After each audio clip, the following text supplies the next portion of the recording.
जय हिंद साथियों। आज हम चर्चा करेंगे पूर्ण रूप से त्रिभुज पर 2024 का जितना भी सेट है, 7 सेट के जितने भी सवाल है एग्जाम्स में पूछी गई हैं, आज पूरी तरीके से उस पर चर्चा किया जाएगा। आप लोग पूरी तरीके से कॉपी पेन लेके वीडियो के साथ बने रहेंगे तो मुझे पूरा भरोसा है, आप भरोसा करके चलिए कि आपके एग्जाम्स में बेहतरीन नंबर्स आएंगे। आइए हम देखते हैं सवाल को। देखिए पहला सवाल है त्रिभुज का। एक समबाहु त्रिभुज ए बी सी की भुजाएं 2a हैं, उसके प्रत्येक शीर्ष लंब की लंबाई ज्ञात करनी है, मतलब कितनी होगी। देखिए अब हम इसको अगर हल करेंगे तो आप देखिए यहाँ पे कि समबाहु त्रिभुज है, समबाहु त्रिभुज की सभी भुजाएं क्या होती हैं, बराबर होती हैं। तो देखिए बाबू, यहाँ पे एक हम समबाहु त्रिभुज बना लेते हैं जिसके त्रिभुज की सब भुजाएं क्या होंगी, बराबर।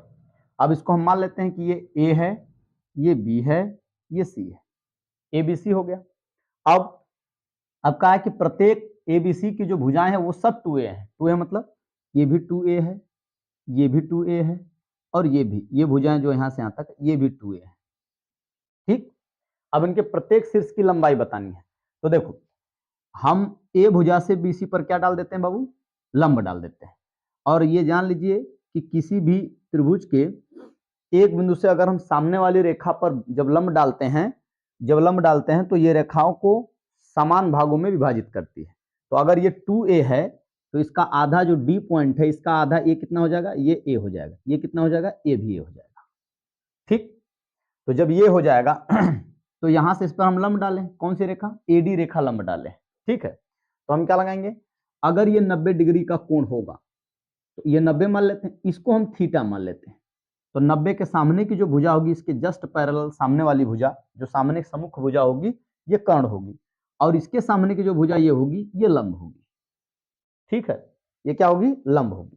तो हम यहां देखते हैं बाबू, देखो तो पाइथागोरस प्रमेय लगा लेंगे। पाइथागोरस प्रमेय, पाइथागोरस प्रमेय से, पाइथागोरस प्रमेय से क्या कहता है भाई, पाइथागोरस प्रमेय कहता है कि कर्ण का स्क्वायर बराबर लंब का स्क्वायर प्लस आधार का स्क्वायर। ठीक है, आधार का स्क्वायर, आधार का स्क्वायर हो गया। अब इस हिसाब से देखेंगे तो इस 90 डिग्री के हिसाब से ये क्या है, कर्ण है। कर्ण कितना है, 2a, कर्ण क्या है, 2a है, तो 2a का स्क्वायर हुआ बराबर। लंब क्या है भाई, लंब जो ए से डी तक का एबीसी भुजा पे जो एडी हम रेखा खींचे हैं, ये क्या है, लंब है। तो एडी रेखा लंब है, जो हमको नहीं पता यही निकालनी है, एडी का स्क्वायर कर लेते हैं। आधार क्या होगा भैया, तो ये थीटा के सामने ये लंब होगा। तीसरी भुजा जो बीडी की भुजा बच गई, ये क्या हो गई, आधार, और आधार क्या है, ए का स्क्वायर कर लेते हैं भाई। ठीक है, अब ए का स्क्वायर करेंगे, ये 2a का स्क्वायर, 2 का स्क्वायर कितना होगा, 4, और ए का स्क्वायर ए स्क्वायर, और ये क्या हो गया, ए डी स्क्वायर और प्लस ए स्क्वायर। कोई दिक्कत, कोई दिक्कत नहीं। अब देखिए ए स्क्वायर को इधर लेके आएंगे, जब ए स्क्वायर को जब इधर लेके आएंगे तो ये प्लस का है, बराबर चिन्ह के इधर लेके आएंगे, दाया बाएं बराबर को उधर ले जाते हैं तो ये माइनस होगा, प्लस है तो इधर लाएंगे तो क्या होगा, माइनस होगा। तो ये हो जाएगा 4a का स्क्वायर माइनस ए स्क्वायर। तो बचा क्या, ए डी स्क्वायर, इसको हम इधर लिख देते हैं भैया, ए डी का स्क्वायर। ठीक है, ए डी स्क्वायर हो गया। अब देखिए 4a स्क्वायर में से ए स्क्वायर घटा लें तो ये कितना हो जाएगा, 3a स्क्वायर, 3a स्क्वायर होगा। अब ये हो गया एडी का स्क्वायर। अब स्क्वायर जब हटाते हैं तो इधर का मान क्या हो जाता है, करड़ी में, रूट में, तो ये हो जाएगा एडी स्क्वायर बराबर रूट में 3a का स्क्वायर। सही है, तो रूट 3 तो करनी से बाहर होगा नहीं, ए स्क्वायर करनी से बाहर होगा, एक स्क्वायर करनी से बाहर करेंगे तो ए होगा। तो ये क्या आएगा, एडी बराबर क्या आएगा, ये आएगा √3a, क्या आएगा, √3। ये हमारा क्या होगा, करेक्ट आंसर होगा, ये हमारा करेक्ट आंसर होगा।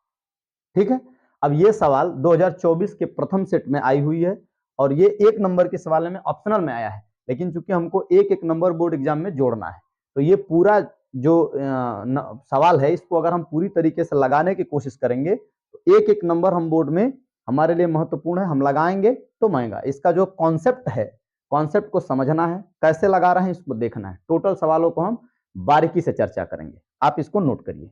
अब हम यहाँ समझते हैं दूसरी सवाल। अब ये दूसरी सवाल क्या है भाई, दूसरी सवाल है चित्र में यदि एलएम समांतर है, एलएम रेखा जो ये एलएम रेखा है, एलएम ये रेखा समांतर है इस सीबी के, और यह लेन सीडी के समांतर है। ये जो यलेन रेखा है ये सीडी के अगर समांतर है तो हमको सिद्ध करके बताना कि एम बटे बीएम, मतलब एम और बीएम का जो अनुपात होगा वही अनुपात एन और डीएन का होगा। ठीक, ये सिद्ध करना है बाबू। देखो अब इसका हम प्रमेय 6.1 पढ़ाए हैं। क्या पता है 6.1? तो 6.1 हमने बताया है थेल्स प्रमेय। तो यहां लिखेंगे थेल्स प्रमेय से। अब थेल्स प्रमेय क्या कहता है भाई? थेल्स प्रमेय कहता है अगर किसी त्रिभुज को कोई एक रेखा, कोई त्रिभुज की किसी एक रेखा के समांतर कोई हम एक प्रतिच्छेदी रेखा खींच रहे हैं, तो वो जो अनुपात ए बी का, जो अनुपात ए एम ए बी का होगा वही अनुपात ए एल एल सी के साथ होगा। ठीक है, वही अनुपात होगा। तो यहाँ दो त्रिभुज हैं। ठीक, अब इस हम सवाल में पहले हम क्या करते हैं कि पहले हम इस रेखा को हटा देते हैं। तो जब हम इस रेखा को हटाएंगे तो हमको ये त्रिभुज मिल गया। कौन सा त्रिभुज भाई? त्रिभुज ये क्या है? ए सी बी या ए बी सी में। त्रिभुज एबीसी में चलेंगे। अब एबीसी में चलेंगे तो ये क्या है? एल पॉइंट है। तो देखो ए से एम और एम से बी का जो अनुपात होगा इस रेखा पर, वही इस रेखा का भी अनुपात होगा। समझ रहे हैं? थेल्स प्रमेय यही कहता है। तो ये हम क्या कहें? एम का अनुपात बीएम के साथ जो होगा, बीएम के साथ जो होगा वही अनुपात इस रेखा पर। भाई ये रेखा जो एल एम रेखा है, ये एम रेखा ए बी पर जो है प्रतिच्छेद कर रही है, और ए सी रेखा पर जो एल रेखा है ये प्रतिच्छेदित कर रही है। तो जो अनुपात ए एम का बी एम के साथ होगा वही अनुपात ए एल का एल सी के साथ होगा। मेरी बात समझ रहे हैं? तो अब ये अनुपात हम क्या लिखेंगे भैया? ए एल का जो अनुपात है, जो ए एल का अनुपात होगा वो अनुपात सी एल के या एल सी के साथ, सी एल के साथ लिख देते हैं, सी एल के साथ होगा। बात समझ गए? अब मेरी बात समझिए। अब इसको मान लेते हैं समीकरण 1। ठीक, अब आते हैं इसको हम यहां बना लेते हैं भाई। अब इस त्रिभुज में आते हैं एडीसी या एसीडी त्रिभुज में। त्रिभुज एडीसी में, अब त्रिभुज एडीसी में जब आप चलेंगे तो जो अनुपात एएन का डीएन के साथ होगा वही अनुपात एएल का सीएल के साथ होगा। मेरी बात समझ रहे हैं? दूसरे त्रिभुज में थेल्स प्रमेय का ही नियम। तो एएन से डीएन का जो अनुपात होगा, एएन से डीएन के बीच जो अनुपात होगा वही अनुपात एएल का सीएल के साथ होगा। तो एएल अपॉन सीएल, समीकरण नंबर 2। ठीक, अब यहां देखिए समीकरण 1 समीकरण 2, जो एएल बटे सीएल का मान है इसकी जगह पर ये रख लो, चाहे इसकी जगह पर ये रख लो, तुम्हारी मर्जी है। ठीक, तो अब इसको हम रखते हैं यहां पे। देखिए समीकरण 1 का मान या समीकरण 2 का मान समीकरण 1 में रखने पर सही है। अब समीकरण 2 ये है, तो जो एल बटे सीएल है, यहां भी एल बटे सीएल, तो यहां का एल बटे सीएल हटा के उसकी जगह पर इसका मान ये आया हुआ, ये रख दीजिए यहां पे। तो ये हो जाएगा एम बटा बी एम बराबर एन बटे डीएन, और ये हमें प्रूफ करना था। ये हो गया इति सिद्धम, इति सिद्धम। ठीक, अब ये सवाल आई है 4 नंबर में। तो आप जब सवाल को बारीकी से पढ़ेंगे, टफ नहीं है, बस बारीकी से अगर आप समझने की कोशिश करेंगे तो ये सवालें पूरी पूरी आपको समझ में आएंगी। ठीक, आप इसको नोट करिए। देखिए अब हम देखते हैं तीसरी सवाल पे। तीसरा सवाल क्या है भाई? देखो दिए गए चित्र में यदि एस टी समांतर है क्यूपी के, अगर एस टी की रेखा, जो एस टी रेखा है ये समांतर है, अगर पी क्यू रेखा के समांतर है, तो ये कह रहा है कि क्यू एस अगर 3 सेंटीमीटर है और एस आर का जो पॉइंट है ये 1.5 सेंटीमीटर का है, और जो पीटी है वो है 2.8, तो हमको मान पता करना टी आर का। इसको हम एक्स मान लेते हैं। क्या मान लेते हैं? एक्स मान लेते हैं। अब वो जो एक्स मानोगे, तो एक्स मानेंगे तो ये देखिए ये इस पॉइंट पे एस टी रेखा पी क्यू के समांतर है, और ये दो बिंदुओं पर दो रेखाओं को प्रतिच्छेदित कर रही है। टी पॉइंट प्रतिच्छेदित कर रही है पी आर को, और एस पॉइंट प्रतिच्छेदित कर रही है क्यू आर को। समझ रहे हैं? तो इसमें क्या लगेगा? थेल्स प्रमेय। अब हम थेल्स प्रमेय से इसको लगाते हैं। देखिए थेल्स प्रमेय, थेल्स प्रमेय से अब हम थेल्स पर में जब इसमें बाबू लगाएंगे तो थेल्स पर में क्या कहता है भाई कि जो अनुपात पीटी का टी आर के साथ होगा वही अनुपात क्यू एस का एस आर के साथ होगा। यही तो नियम है। तो अब हम क्या करेंगे, यहां लिख देते हैं PT upon T R equal to Q S upon S R. ठीक, अब देखिए पीटी का जो मान है यहां से, यहां पीटी का मान कितना है 2.8 है और टी आर का मान क्या है एक्स मान रखे हैं। यहाँ क्यू एस का मान बाबू कितना है 3 है और एस आर का मान कितना है 1.5 है। ठीक, 1.5 है। तो ये हो गया 1.5 दूना 3, 1.5 दूना 3। अब 1.5 दूना 3 हुआ तो x को उधर ले जाओ तो 2 को इधर लाओ या तो 2 से इसे काट दो तो ये हो गया 1.4, 1.4। तो x का उधर गुणा करेंगे तो x का मान आ गया 1.4 सेंटीमीटर, 1.4 सेंटीमीटर। तो जो x का मान आया वो आया 1.4 सेंटीमीटर। ठीक, ये 2024 के जितने भी क्वेश्चन है हम सब सॉल्व करा रहे हैं आपको। आप ध्यान से बारीकी से समझिए, ठीक है, और प्रैक्टिस करिए। जितना प्रैक्टिस करेंगे उतना आसान हो जाएगा करने में। ठीक है, नोट करिए इसको। देखिए अब हम देखते हैं ये चौथी सवाल को हम देखते हैं कि ये चौथी सवाल क्या है। एक त्रिभुज एबीसी की भुजा बीसी पर एक बिंदु डी इस प्रकार है कि एडीसी बराबर कोण 20 AC है। सिद्ध कीजिए कि CA का स्क्वायर बराबर CB गुना CD। ये सिद्ध करना है। तो बाबू देखो, एक पहले हम बना लेते हैं कि एक त्रिभुज है और ये त्रिभुज का है कि भैया हम मान लेते हैं ये A है, ये B है, ये C है। एक त्रिभुज हो गया। अब इस त्रिभुज कह रहा है कि BC पर एक बिंदु D इस प्रकार खींची कि कोण बनना चाहिए ADC और BAC, ये दोनों इक्वल होने चाहिए। तो देखो बाबू यहां से हम एक इस पे क्या डाल दे रहे हैं लंब, ये होगा DB। तो BC पर हो गया ना, BC पर D रेखा खींच दिए। अब कह रहा है इनका जो कोण है यहां लिखेंगे, सिद्ध करना है। तो देखिए यहां का सिद्ध करेंगे, यहां दिया है, क्या दिया है भाई, यहां दिया है कि ADC इक्वल टू BAC।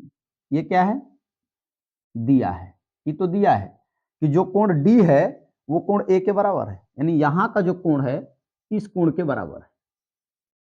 समझ रहे बात, एक कोण जितना कोण ये है उतना ये है, ये मान लिया है। अब क्या करें, तो देखो अब क्या करेंगे, तो अगर हम इसको सबसे पहले हमको समरूप सिद्ध करना है। अगर ये समरूप हो जाएगा तो हम समरूप त्रिभुज कर लेंगे, तो एक दूसरे की भुजा को हम क्या रख सकते हैं इक्वल रख सकते हैं। तो देखिए सबसे पहले हम समरूप सिद्ध करते हैं। तो कैसे करेंगे समरूप, तो देखिए बाबू ये रेखा AC ना, ये AC रेखा ABC में भी AC रेखा और ACD में जो AC रेखा ये उभयनिष्ठ है, ये रेखा क्या है उभयनिष्ठ है। तो हम लिखते हैं यहाँ पे कोण,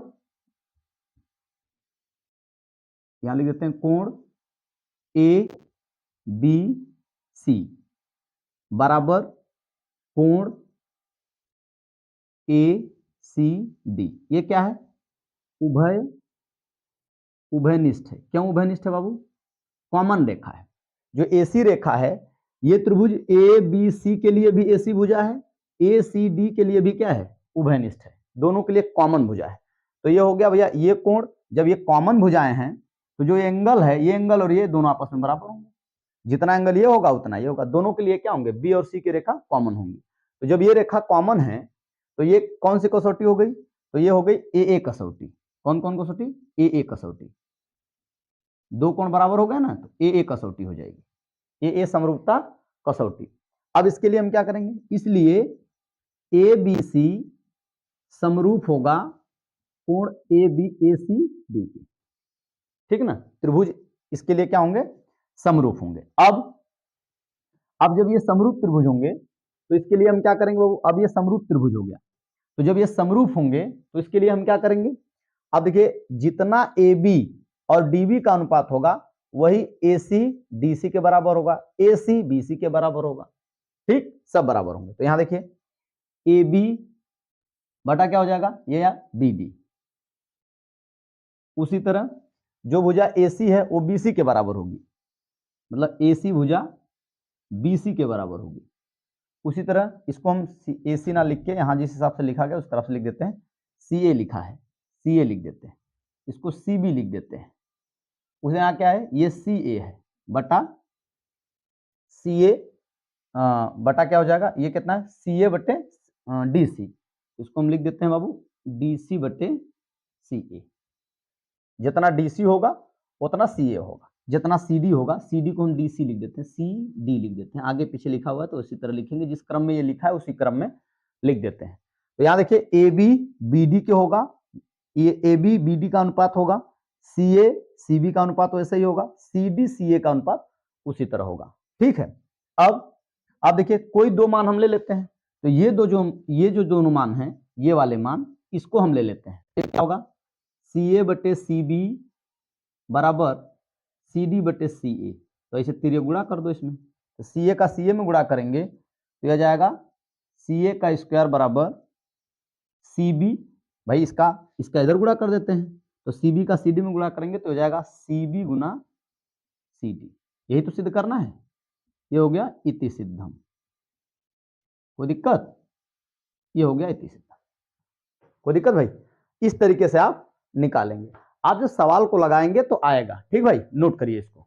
ठीक, अब हम समझते हैं, ये पांचवा समझते हैं। चित्र में त्रिभुज ODC समरूप है त्रिभुज OBA के। ये जो त्रिभुज है ये दोनों आपस में क्या है, समरूप है।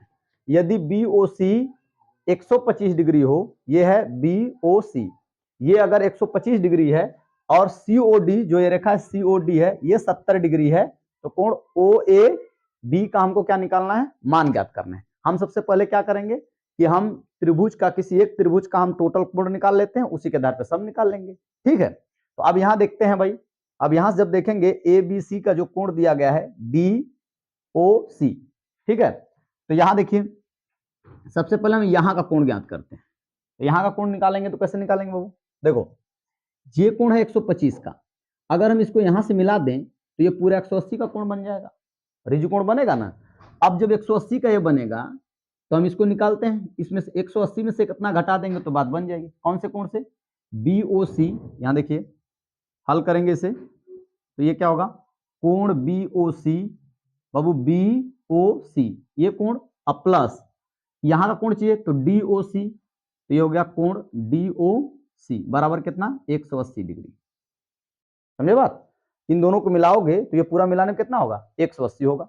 अब BOC का मान है 125 डिग्री और DOC का मान है 180 डिग्री, तो कोण DOC का जो मान आ गया वो आ गया 180, और इसको ले जाकर उधर से घटा देंगे 125 में से, तो ये कोण आ जाएगा DOC का 55 डिग्री। कितना जाएगा, 55 डिग्री। तो ये कोण हमको पता लग गया बबुआ 55 डिग्री है। ठीक, ये कोण हमको पता लग गया कि ये 55 डिग्री है। अब हम क्या करेंगे, अब देखो ये DOC का जो त्रिभुज है, एक त्रिभुज है ना DOC, एक त्रिभुज है कि नहीं है, त्रिभुज है। अब बाबू अगर ये 70 डिग्री का है, ये 55 डिग्री का, तो कितना होगा, त्रिभुज के तीनों अंतः कोणों का योग 180 है। तो यहां देखो त्रिभुज DOC में तो क्या होगा, कोण D प्लस कोण O प्लस कोण C बराबर 180 अंश। क्यों, त्रिभुज के तीनों अंतः कोणों का योग 180 अंश। ये त्रिभुज के तीनों अंदर का कोण कितना होना चाहिए, 180। तो ये कोण हम पता कर रहे हैं, तो ये कोण कैसे मिलेगा, D का कोण कितना है 70 डिग्री, ठीक, O का कोण कितना है 55 डिग्री, और ये कोण C बराबर 180। तो 55 70 कितना होगा, 7 5 12 125 डिग्री हो गया। तो यहां लगा देते हैं, देखो कोण C का मान आया 180 में से ये दोनों जोड़ के घटा दीजिए, 55 70 कितना हुआ, तो ये हो गया 5 7 5 12 125 डिग्री, 125 डिग्री हुआ ना। अब 180 में से 125 डिग्री घटा देंगे तो ये कोण आ गया 55 डिग्री, आया ना 55 डिग्री। इसका मतलब ये भी कोण कितना हुआ 55 डिग्री। तो अंदर का कोण कितना हो गया बाबू, अंदर का कोण हो गया 180, 155 मतलब 55 55 110 डिग्री, और 110 में 70 जोड़ेंगे 180 डिग्री। अब देखो, अब अगर ये कोण 55 है तो ई भी 55 होगा। क्यों 55 होगा बाबू, शीर्षाभिमुख कोण से 55 डिग्री होगा। और अगर ये 55 डिग्री है तो ई भी 55 डिग्री होगा। ई काहे होगा 55 डिग्री, एकांतर कोण है, एकांतर कोण है ना, एकांतर कोण ये 55। अब ये दोनों 55 होगा तो ये कितना होगा 70 डिग्री, तभी तो समरूप है, तभी तो समरूप है। 55 55 डिग्री इसमें, 55 55 इसमें, 70 70 हो गया, ठीक है, तभी समरूप है। तब हम यहां लिखेंगे, देखो जो कोण DCO का होगा, देखो कोण जो DCO का जो कोण होगा ठीक है, वही कोण यहां OAB का होगा, OAB का होगा, कितना होगा 55 डिग्री। क्यों होगा बाबू? एकांतर कोण, एकांतर कोण, एकांतर कोण के नाते। और यही हमारा क्या होगा? आंसर। ये हमारा क्या होगा? आंसर होगा। समझ में आया बात? ये सवालें आसान है, कर सकते हैं, केवल लगाने की कोशिश करिए, रफ पेन कॉपी साथ में लेके बैठे, ठीक है।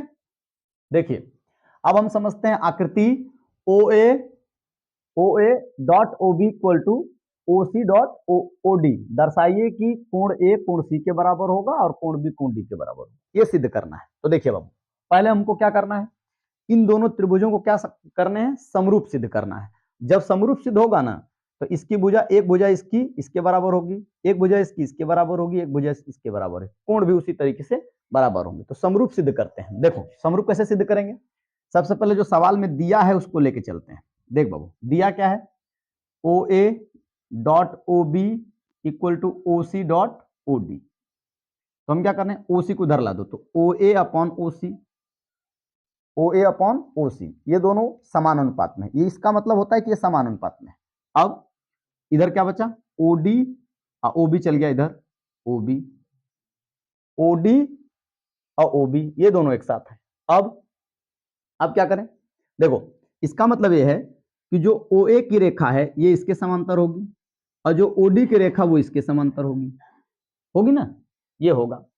ये तो एक बात पता लग गई, समीकरण एक मान लेते हैं। अब जितना कोण ये होगा ये भी ये होगा, एक दोनों कोण एक दूसरे के बराबर होंगे। क्या होंगे? ये शीर्षाभिमुख कोण है। कोई भी कोण अगर इस तरीके के एंगल पे कटता है तो जितना ये कोण होता है वो इतना उसके बराबर सामने वाला कोण होता है। ये कोण जितना होगा उतना ये कोण होगा। ये शीर्षाभिमुख कोण की पहचान है। तो अगर ये शीर्षाभिमुख कोण हुए तो यहां देखो, तब यहां तब मान लेते हैं, देखो AOD जो होगा, AOD कोण AOD जो होगा वही कोण OCB होगा या COB होगा, कोण COB भी वही होगा। क्या होगा भैया? शीर्षाभिमुख कोण, शीर्षाभिमुख कोण, शीर्षाभिमुख कोण के नाते ये होगा। बात समझ गए? ये शीर्षाभिमुख कोण के नाते होगा। अब क्या करेंगे? शीर्षाभिमुख कोण के, ये शीर्षाभिमुख कोण जो होता है, जितना कोण ये होगा उतना कोण ये होगा। और यहां देखो एक भुजा, ये साइड ये कोण और ये साइड, ये साइड ये कोण ये साइड, ये त्रिभुज हो गया। ये साइड ये कोण ये साइड, भाई इस त्रिभुज में ये साइड ये कोण ये साइड, तो क्या हो गया? ये साइड एंगल साइड। और यहां चलेंगे ये साइड एंगल साइड, तो साइड एंगल साइड ये हो गया। अब तो यहां लिखेंगे तब AOD समरूप होगा किसके? त्रिभुज, त्रिभुज COB के। क्यों समरूप होगा? SAS कसौटी से, SAS समरूपता कसौटी से क्या होंगे? समरूप होंगे। जब ये समरूप होंगे तो जितनी भुजा ये होगी वही भुजा इसकी होगी। इसका मतलब जब भुजा सब बराबर है तो जितना कोण ये होगा उतने कोण ये होगा और जितना कोण ये होगा वही कोण ये होगा। समझ गए बाबू? इसलिए यहां लिखेंगे अतः कोण A कोण C के बराबर और कोण B कोण D के बराबर, ये होगा। इति सिद्धम। समझ गए बात? इस तरीके से सवालें लगेंगी, इस तरीके से सवालें टोटल लगेंगी। आसान सवालें हैं, लगाइए आप इसको। क्या देखिए अब हम देख लेते हैं नेक्स्ट सवाल। ये सवाल काफी एग्जाम में कई बार पूछा गया, लेकिन ये देखने में है, केवल उसी तरीके से समरूप सिद्ध करेंगे जैसे एकदम पिछला किए हैं। केवल ये देखने में इस तरीके का टफ लग रहा है, लेकिन टफ है नहीं। पहले समझते हैं बात को। देखो दिया है, पहले उस पर चर्चा कर लेते हैं। दिया क्या है भाई? दिया है AO बटा OC बराबर BO बटा OD बराबर 1/2, यही तो दिया है। अब हम चेक करते हैं, सबसे पहले इसको क्या करेंगे? समरूप सिद्ध करेंगे। समरूप कैसे करेंगे? इसको हम हटा देते हैं, इस लाइन को बाद में मिला लेंगे, और इस लाइन को हम हटा देते हैं, इस लाइन को हटा देते हैं। ठीक, तो ये अभी अभी थोड़ी देर पहले पिछली सवाल में हम अभी चेक किए हैं ना, पिछली सवाल में हमने समरूपता चेक करके बताया है। तो समरूपता हम यहाँ पे चेक करते हैं। पहले इसको हम समरूप सिद्ध करेंगे, उसके बाद तब हम मान को रखेंगे। ठीक, अब समरूप कैसे सिद्ध करेंगे? तो यहां दिया है कि AO का जो अनुपात OC के साथ, AO का अनुपात इसका अनुपात इसके साथ जो है वही अनुपात इसका इसके साथ है। तो ये तो भैया साइड साइड बराबर हो गई।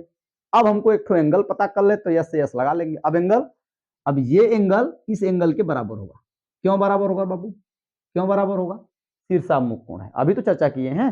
ये लाइन केवल खींच देने से थोड़े मतलब है, ये लाइन तो आपको फंसाने के लिए दिया है, आपको फंसना थोड़े है, समझना है, समझ रहे हैं? तो यहां देखिए, जो कोण ए ओ बी का होगा, कोण ए ओ बी जितना होगा वही कोण सीओडी होगा, या डीओसी कह सकते हैं, डीओसी होगा। काहे लिए भैया? शीर्षाभिमुख कोण है। क्या है ये? शीर्षाभिमुख, शीर्षाभिमुख, ये शीर्षाभिमुख कोण के नाते होगा, शीर्षाभिमुख कोण इसके नाते ये बराबर होंगे। तो अब यहां देखो, अब हम इस त्रिभुज में अगर देखें तो ये साइड, ये एंगल, ये साइड, ये साइड, ये एंगल, ये साइड, तो साइड एंगल साइड हो गया। अब यहां चलेंगे, ये साइड, ये एंगल, ये साइड, साइड एंगल साइड हो गया। बात है क्या समझ में? तो ये क्या होंगे? एक दूसरे के समरूप होंगे। तो त्रिभुज ए ओ बी समरूप होंगे त्रिभुज डी ओ सी के। क्यों होंगे बाबू? एस ए एस कसौटी से, जो समरूपता कसौटी है उससे ये क्या होंगे? समरूप होंगे। जब ये समरूप होंगे बाबू, तो जब ये समरूप होंगे तो जो अनुपात इसका दिया है, यहाँ पे एक अनुपात दिया है कि ओएससी का ओबी के साथ अनुपात, तो ले लेते हैं इसमें, इन दोनों में से कोई एक ले लेते हैं। तो हम ले लेते हैं कि एओ का अनुपात ओसी के साथ जो है वही अनुपात बीओ का ओडी के साथ है, यही तो है। तो अब जब ये बराबर है, तो जब ये दो भुजाएं एक कोण बराबर, ई भी भुजा तो इसके बराबर होगी। मेरी बात समझ रहे हैं? ये भी भुजा इसके क्या होगी? बराबर होगी। हमको क्या निकालना है? डीसी। तो जितना ए बी होगा वही डीसी होगा, क्योंकि ये दूसरे के क्या है? समांतर भी हैं, और समांतर रेखा है तो हम लिखेंगे यहाँ पे कि ए बी जो होगा वो क्या होगा? डीसी के बराबर होगा। समझ गए बात? अब यहाँ देखिए, एओ बटा ओसी, एओ बटे ओसी का मान यहाँ दिया है, कितना मान है ये मान है 1/2। अगर ये 1/2 है और ए बी बटा डीसी है तो डीसी का मान रख लेते हैं यहाँ पे। एओ बटा ओसी का मान कितना है? 1/2 है, और ए बी बटा डीसी का मान, तो ए बी यहाँ कितना दिया है? ए बी यहाँ सवाल में दिया है ना, ए बी देखो यहाँ दिया है, कितना दिया है? 5 सेंटीमीटर। तो यहाँ लिख लेते हैं 5/DC। इसे त्रिय गुणा कर दो, त्रिय गुणा करेंगे तो एक में 2 का गुणा करेंगे तो डीसी बराबर आ जाएगा 10 सेंटीमीटर, 10 सेंटीमीटर। ये हमारा क्या हो गया? राइट आंसर हो गया। बस यही करना है, कुछ है बस आपको समरूपता सिद्ध करनी है। पिछले वीडियो में अगर आप जाके देखेंगे तो आपको समरूपता सिद्ध करके बताया गया है। ठीक, नोट करिए। देखिए, अब हम देखते हैं, यह सवाल देखते हैं, यदि किसी रेखा एबीसी त्रिभुज की भुजा AB और AC को क्रमशः D और E पर प्रतिच्छेदित करे तो भुजा BC के समांतर हो, जो BC के क्या हो? समांतर हो, तो सिद्ध कीजिए कि AD बटे AB, AE बटे AC होगा। देख बाबू, ऐसा हम बताएं, थेल्स प्रमेय का जो विलोम है सेम उसी पर सवाल है। ये लगेगा कैसे? समझो, देखो एक त्रिभुज हम खींच दिए, ये त्रिभुज हो गया, मान लेते हैं कि ये त्रिभुज है। ठीक, ये क्या हो गया भैया? त्रिभुज हो गया। ठीक है, ये त्रिभुज हो गया। अब इस त्रिभुज का हम एक नाम रख देते हैं, ये ए रख दिए, ये बी रख दिए, ये सी रख दिए। एबीसी एक त्रिभुज हो गया।